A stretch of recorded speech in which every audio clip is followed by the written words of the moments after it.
ഹരേ കൃഷ്ണ. ജയ് ജയ് ശ്രീ രാധേശ്യാം. ശ്രീ ഗുരുവായൂരപ്പ ശരണം.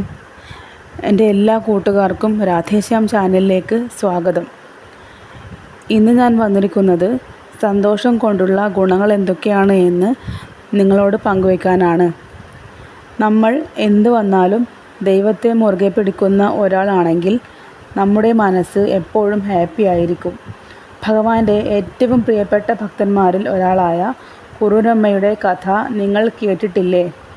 കുറൂരമ്മയുടെ വീട്ടിലുള്ളവരും നാട്ടിലുള്ളവരും എല്ലാവരും ആ പാവത്തിന് കുത്തുവാക്കുകൾ കൊണ്ട് നോവിക്കുമ്പോഴും അതിൽ നിന്നുണ്ടാകുന്ന സങ്കടമൊക്കെ ഭഗവാനോട് അടുക്കാനുള്ള കാരണമായി കണ്ട് കുറൂരമ്മ എപ്പോഴും മനസ്സിനെ സന്തോഷമാക്കി വെച്ചു. അതേപോലെ ഈ സന്തോഷം എന്ന് പറഞ്ഞാൽ മനസ്സിൻ്റെ ഒരു അവസ്ഥയാണ്. നമ്മുടെ ഉള്ളിൽ ഒരുപാട് വികാരങ്ങളുണ്ട്. സന്തോഷം, സങ്കടം, ഭയം, അങ്ങനെ. ഓരോ ദിവസവും രാവിലെ എണീക്കുമ്പോൾ മനസ്സിൽ പറയുക, ഇന്ന് ഞാൻ സന്തോഷത്തെ തിരഞ്ഞെടുക്കുന്നു എന്ന്. അങ്ങനെ നമ്മൾ ഹാപ്പി ആയിട്ടിരുന്നാൽ നമ്മുടെ വീട്ടിലുള്ളവരും നമ്മളെ കാണുന്നവരും നമ്മളോട് സംസാരിക്കുന്നവരും ഒക്കെ ഹാപ്പി ആയിരിക്കും.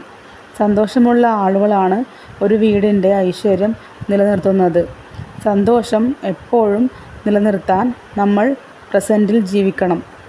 നമ്മുടെ ചിന്തയ്ക്ക് നമ്മളെ പോസിറ്റീവാക്കാനും നെഗറ്റീവാക്കാനും കഴിയും.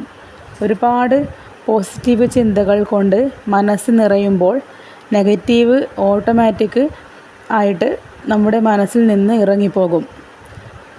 മനസ്സിനെ എപ്പോഴും ശാന്തമായി വയ്ക്കുക. ശാന്തതയുള്ള മനസ്സിലെ യഥാർത്ഥ സന്തോഷം ഉണ്ടാകൂ. അങ്ങനെ നമ്മൾ സന്തോഷമായിട്ടിരിക്കുമ്പോൾ നമ്മുടെ വൈബ്രേഷൻ ഹൈ ആകും. അപ്പോൾ ഈവിൾ ഐ, നെഗറ്റീവ് എനർജി ഒന്നും നമ്മെ ബാധിക്കില്ല. അപ്പോൾ ഞാൻ ഇത്രയും പറഞ്ഞതിൽ നിന്ന് മനസ്സിനെ എപ്പോഴും സന്തോഷമാക്കി വയ്ക്കേണ്ടതിൻ്റെ ആവശ്യകത നിങ്ങൾക്കെല്ലാവർക്കും മനസ്സിലായി എന്ന് വിചാരിക്കുന്നു.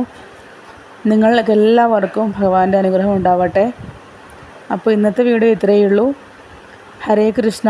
ജയ് ജയ് ശ്രീ രാധേശ്യാം. ശ്രീ ഗുരുവായൂരപ്പ ശരണം.